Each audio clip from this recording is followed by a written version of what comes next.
nervous vibe reverberating throughout Rogers Place. There's something wrong with the world today. I don't know what it is. Something's wrong with our eyes. We're seeing things in a different way, and God knows it ain't his. It sure ain't no surprise. We're living on the edge. Living on the edge. Living on the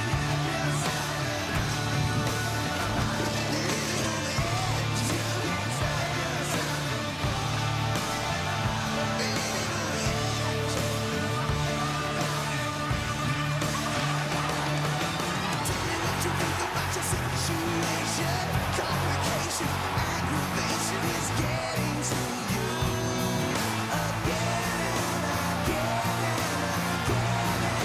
again. Crowd thinks it was in. No signal. Ducks celebrate. That's really close. After review, the puck completely crossed the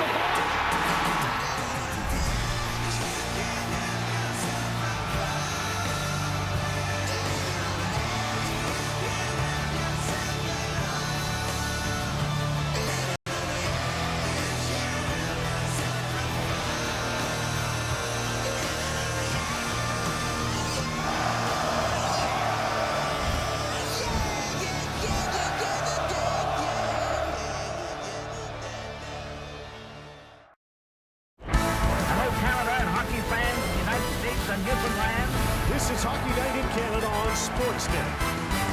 You want action? We've got action for you here tonight.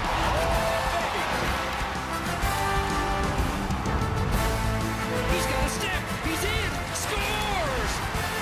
Absolutely amazing.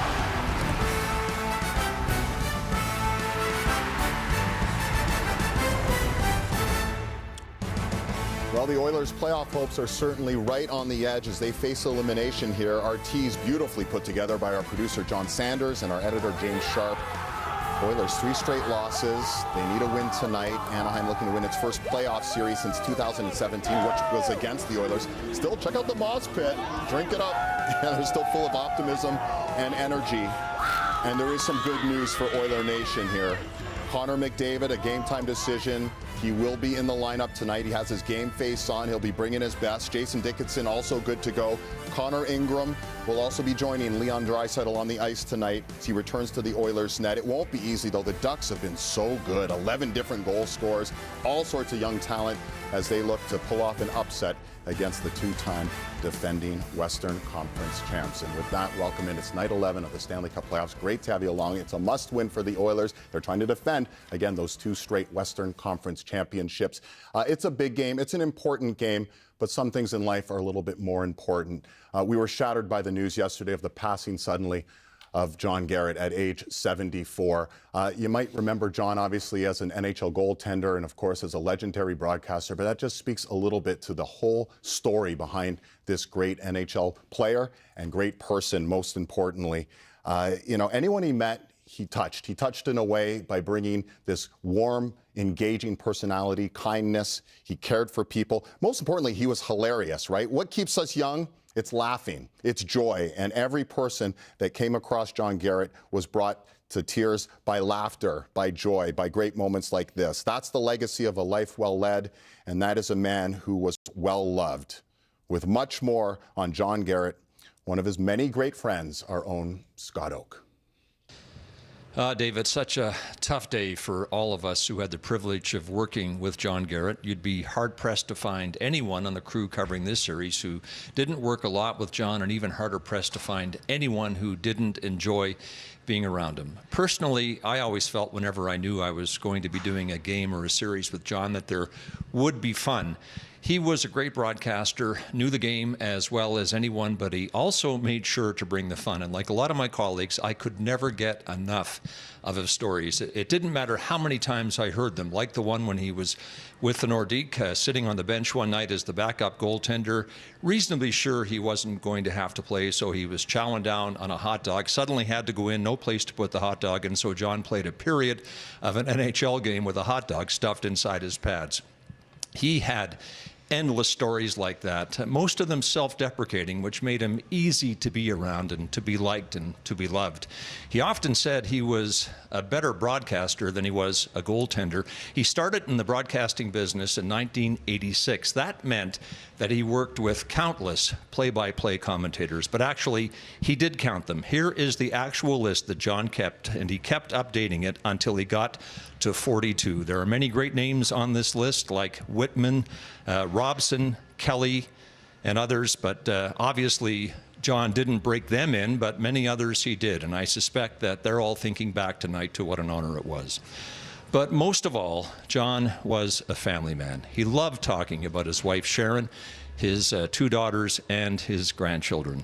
John Garrett was the best of the best, and he will be remembered tonight at Rogers Place. The Edmonton Oilers organization is deeply saddened by the sudden passing of former WHA and NHL goaltender and longtime member of Sportsnet NHL broadcast, John Garrett.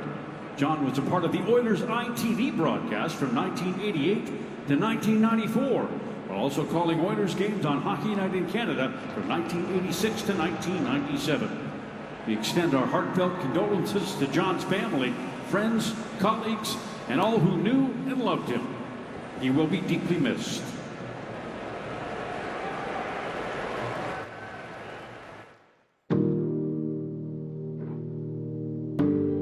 From the Vancouver Canucks, number 31, goaltender John Garrett. If you've been watching and listening for all these years, you know how much I have enjoyed my experience and the time doing this job.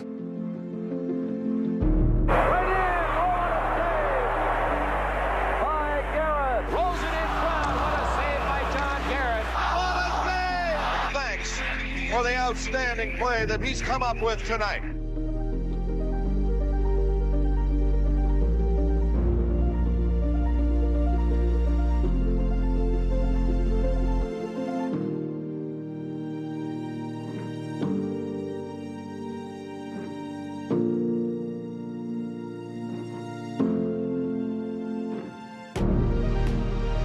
Everybody loves the story. Yes. Got a few? Oh, I got a few. This was unbelievable. In Mario's first game, and I come diving over the top rope. Garrett was the goalie at the time. We jumped in as a third man, so it was pretty exciting. And I know you want to slap me. I know. No, careful, you slap me. Yeah, but I can slap myself for doing that. Fly to the danger zone.